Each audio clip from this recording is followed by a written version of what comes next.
Hello, everyone, and welcome back to a new episode of the Indie Gamer. We are so excited for what we have planned for this episode. As always, I have my wonderful co-host here with me, Jonah Holland. Jonah? Wow, it's me again. Bet you didn't predict that. Surprise, surprise. I still want you on the show. Shocking. You haven't been fired yet. How does that feel? Shocking. Darn well underpaid, that's for sure. Darn well underpaid. Well, considering I'm not making any money, it makes sense that you're not making any either. Oh my goodness. Well, now that we've established that we're all good today, let's go ahead and dive into the contents of this episode. What is today's episode, Lizzie? So, for today, blessed listeners and viewers, we have a smorgasbord laid out for you. And just to tell you what a smorgasbord is a little bit of everything. So when it comes to indie games, these are like bite-sized games that'll only take a couple hours to a couple sit-down play sessions to get all the way through them. Yeah, absolutely. So our idea was to kind of, as she said, talk about games that really you can either finish in 1 to 2 sessions or kind of gather all you need to from 1 or 2 sessions. Definitely, because we love indie games here, obviously, but some of them just don't have enough content in the game itself to warrant an entire episode. So we just wanted to highlight some of these shorter but just as enjoyable games. Mm-hmm. Absolutely. Just because there's not necessarily hours and hours of content doesn't necessarily mean that's a bad thing by any means. I for one really prefer shorter games in general. Definitely. It's really good for a shorter attention span, which I definitely am guilty of having a very short attention span.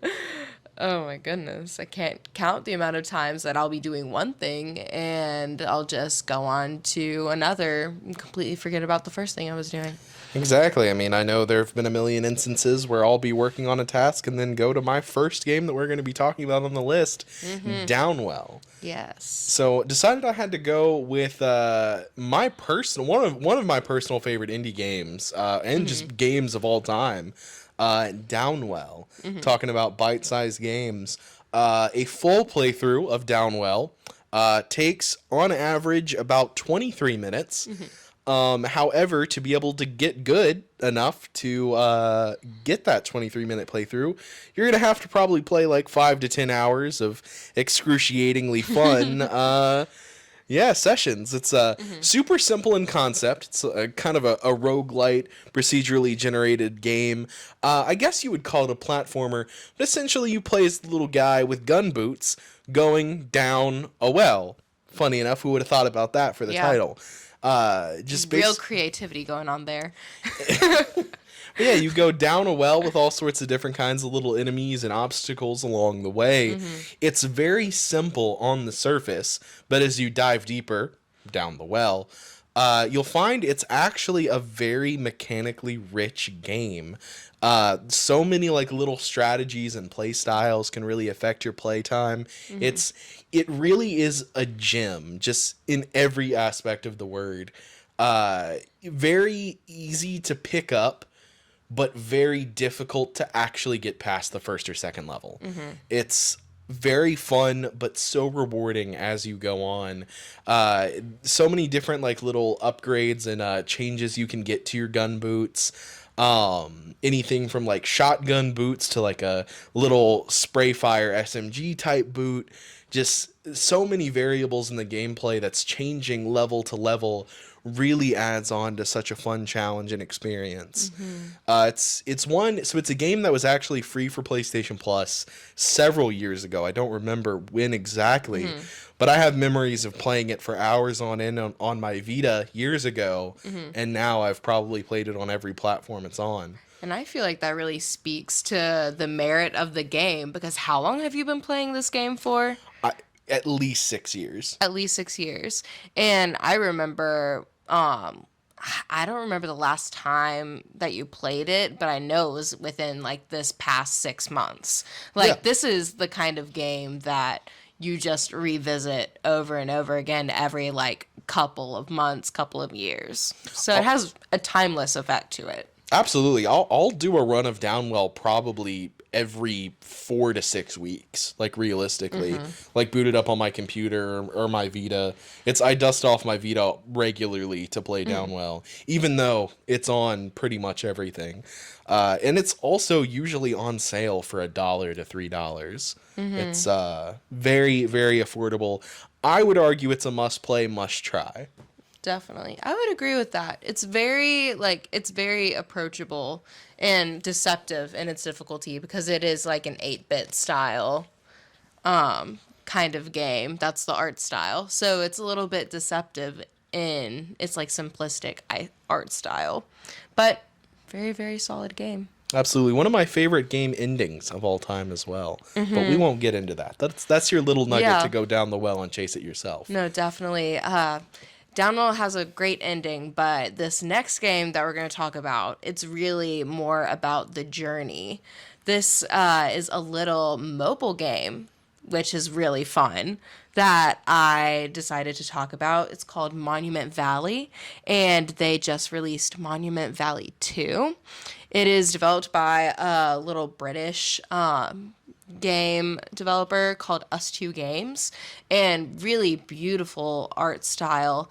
Monument Valley is an indie puzzle game, and where you lead a princess through these different mazes of 3D like puzzles, and you are able to turn certain elements, and it's all about perspective. It all has different perspectives. And I mean, it's just puzzles, no combat. It's a very calming game to play.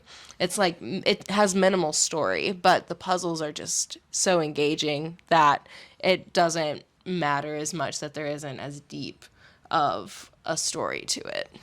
And I mean, arguably, it's one of the like most acclaimed. Well, not arguably acclaimed. Yeah. Arguably, one of the most like recognizable mobile games there is out there, and one of the most acclaimed, as a matter of fact. Yeah, and I think a common thread of all of these shorter indie games is that they really draw you in and they keep you in like their little world, even if it's for a couple of hours. Because I remember getting Monument Valley, the first app, and I ended up completing it in maybe like a couple of plays, like over the course of 2 days, just in downtime, playing a few of the puzzles here and there. And then the same with Monument Valley 2. I think I might have actually completed that one in a day, just because there wasn't quite as much content in it. But very, very satisfying. It's definitely a brain puzzle. It gets those cogs whirring. Absolutely. Yeah. But on the topic of perspective-based puzzle games. Perspective-based puzzle games. Oh my goodness. You'd think we're obsessed with them or something. Well, our next game is very similar in that way. It's Maquette, which is a fun little puzzle adventure game that was developed by Graceful Decay and published by Annapurna. The game takes place in this recursive world where every action on this table is recreated in the larger area outside. So it's honestly just like a bunch of like mind trickery, like trying to understand a lot of the puzzles in this game. Yeah, absolutely. And each world, each puzzle each level that you take on a puzzle in really has its own kind of stylistic like elements to it. It really just visually is a beautiful game.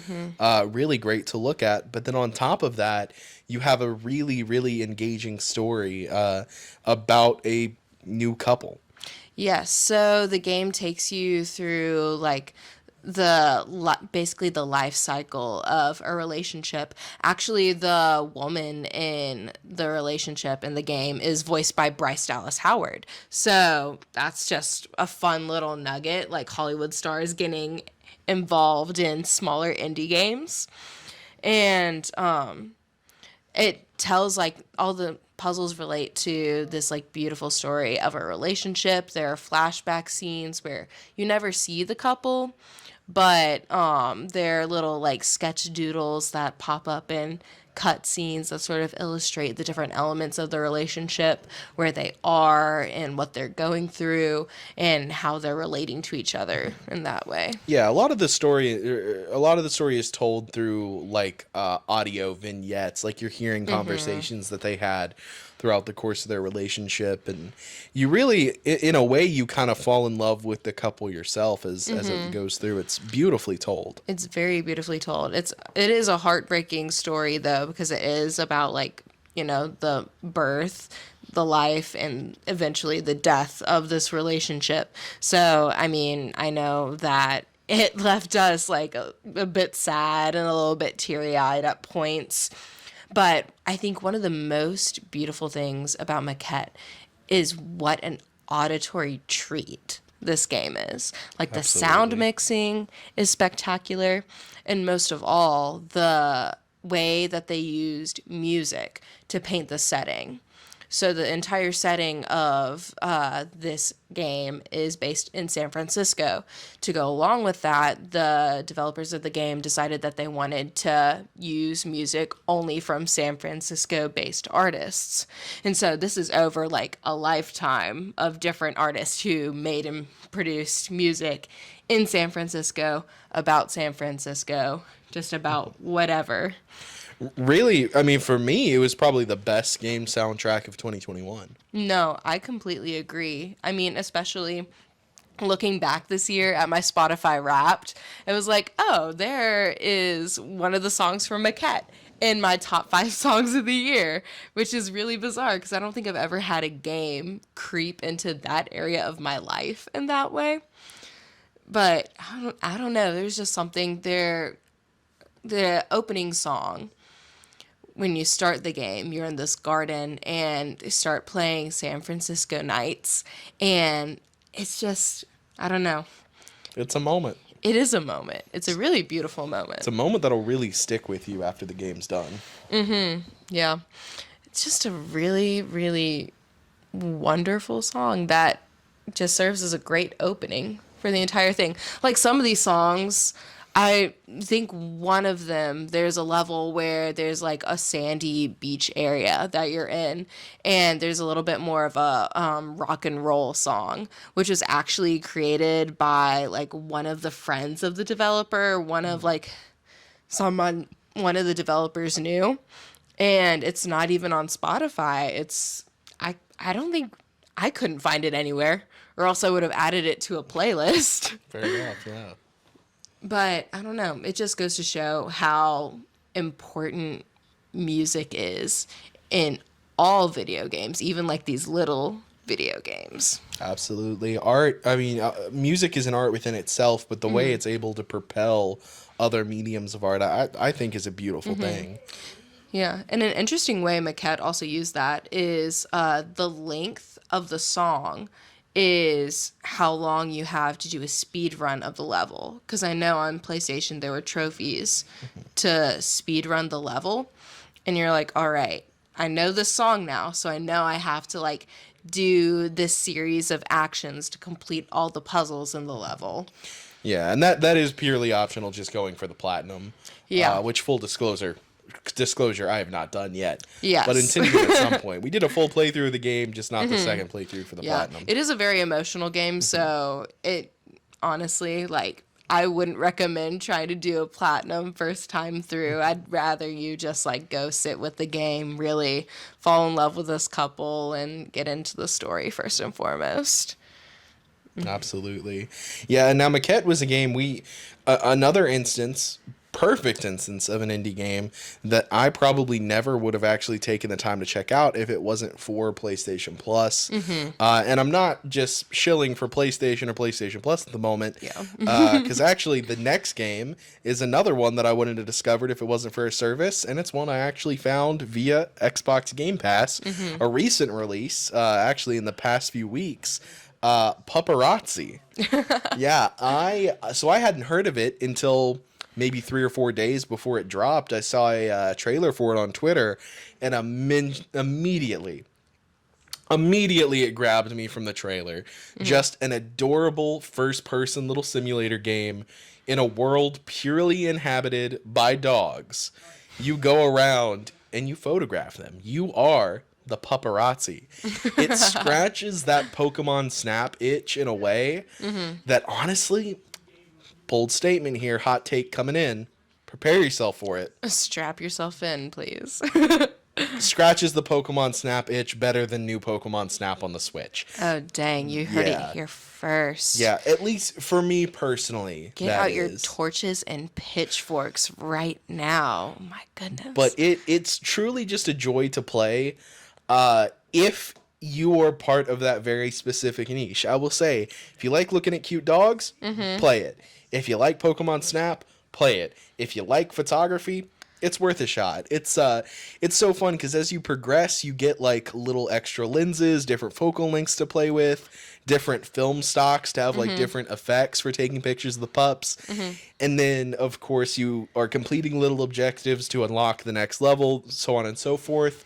But most importantly, you get a little bit into the game and you find a dog skate park. And you get to go up there on top of the quarter pipe and catch pictures of those puppies doing sick tricks. Truly a joy, an absolute joy. Some sick puppies. Absolutely. I had such a fun time streaming paparazzi for a couple hours.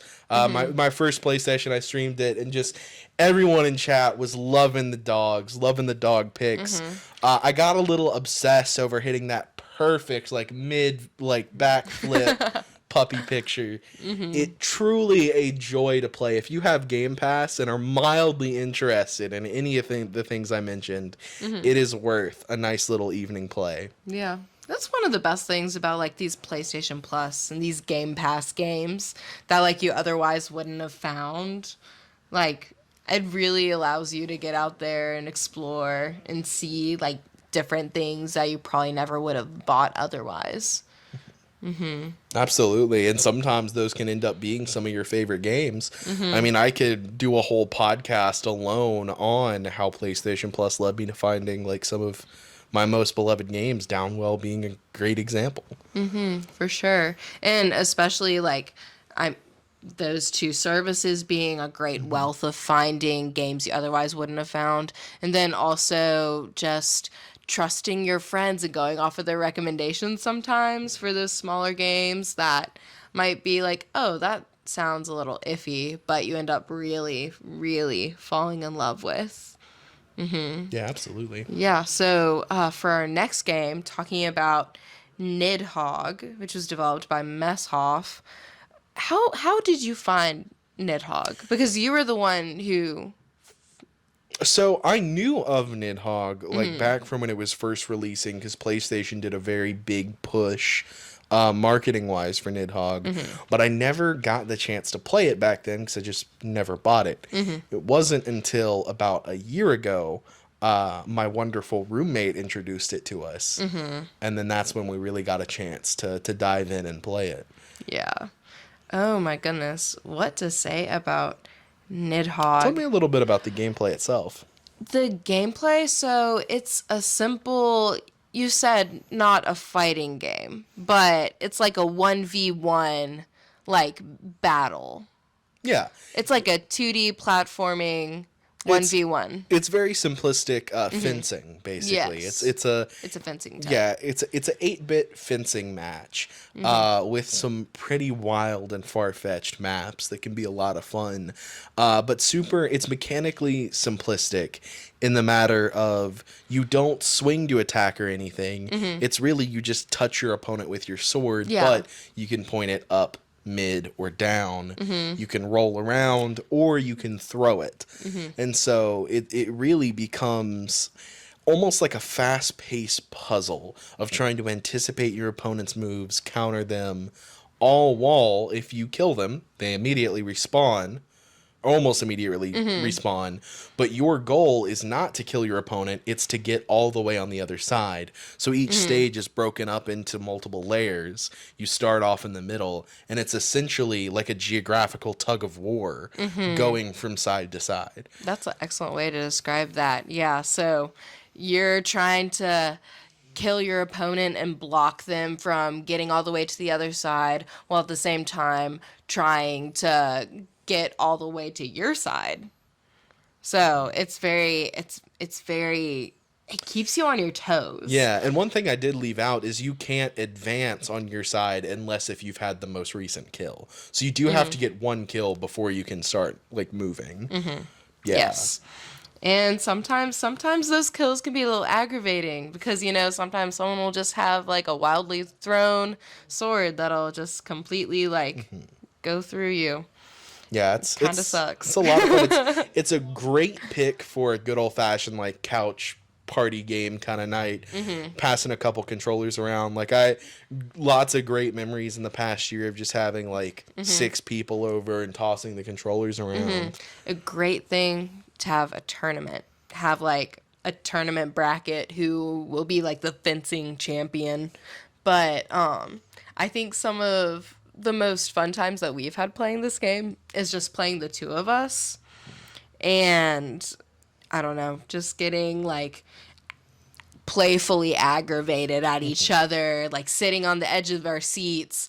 I'm not the one who plays fighting games or fencing games or anything to do with, like, you know, not puzzles usually. So it really feels good every once in a while when I get that kill and I can advance to the other side. But I don't know, just it's so fun. It's just, It surely is. So it's a great time. it was a really, really good time. And I don't know, gets your blood pumping. Absolutely. Yeah, Nidhogg, it's a nice fast-paced game for sure. It's one I definitely recommend if you're taking the time to, you know, host a little party game night. Yeah, absolutely. But moving along, next up we actually have another game that we never would have discovered if it wasn't for Xbox Game Pass. One that I highly encourage you check out. Especially you're going to want to after hearing Lizzy tell you a little bit about it. Yeah. So this last game that we're talking about is Unpacking. So Unpacking is like some of the other games we talked about. You're just unpacking. So you start off with your main character in their childhood bedroom, and your job is to take all the items out of the brown moving boxes in their room and put everything in its place in the room. And you have a lot of freedom with it. You can put, like, the books on the bookshelf. You can put them on, like, her desk. You can put things wherever. There's some things that need to go in specific places. But it's really about figuring out these small things about the main character, the person you're unpacking for, through just their possessions. Yeah, you never see the character, No. but you learn so much about them through unpacking their household. It starts off at a very early point in their life. You unpack their childhood bedroom, and essentially each level you're progressing through their life to an extent. Yeah. It's really amazing just the amount of environmental storytelling that they pack into each level. They pack into each No level. pun intended, but yeah, it's one of those games that you wouldn't expect so much emotional depth out of, but as you really start to go, it really, really is well done. Absolutely. I think one of the things that drew me the most to this game is just, I don't know, I love organizing. I love having everything in its place. I love having everything laid out nicely in a way that makes sense.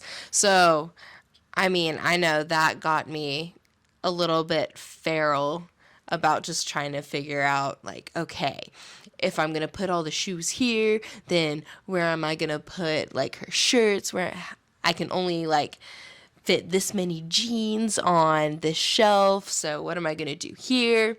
So that was, I don't know, that just scratched, like, the organization bone for me.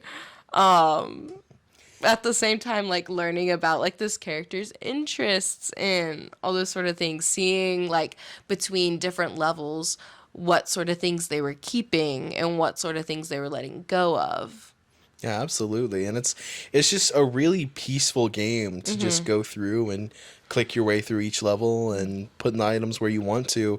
Or if you want, you can even throw a little bit of playful chaos in there. Like, I don't know, maybe put a particular small kitchen appliance in the bathtub or something like that. Yeah. There's an achievement for it. Not saying you should, but there's an achievement for it. There is it. Hey, if you're hunting for a trophy or anything, I don't know. But yeah, it's unpacking. It's really just a perfect example of a great bite-sized game. Yeah, it's really, really nice bite-sized game. A good, like, relaxing evening is long enough to finish unpacking. And at the end of each level, like, there'll be, like, a small, like, written excerpt in a scrapbook at the end, and you can watch, like, the replay, like, sped up of you placing everything. And it's really interesting to look at. Absolutely. But yeah, I'm very curious, viewers and listeners. What are some of your personal favorite bite-sized indie games? We would love to hear about Yes. it. Maybe talk about it on the show. Give us a little write-in, and we'd love to talk about it. Yeah, maybe we can talk about it in another Smorgasborg because hey, everyone loves those little bites. Absolutely. Everyone loves those little snack-sized pieces. Absolutely. Well, thank you all so much for joining us on the third ever episode of the Indie Gamer Podcast. Oh my goodness, that's so exciting. I know, I know. Let us know if there are any particular other games you'd like to hear us talk about in the future. Yeah, for sure, because we know that, I don't know, we obviously have our own biases of what we're attracted to in games, but always open to finding more special little games to play. Absolutely, and we hope that you find more special little games to play and enjoy the rest of your day. Yes, go play Downwell, go use the gun boots, and have a wonderful, wonderful day. Thanks, guys.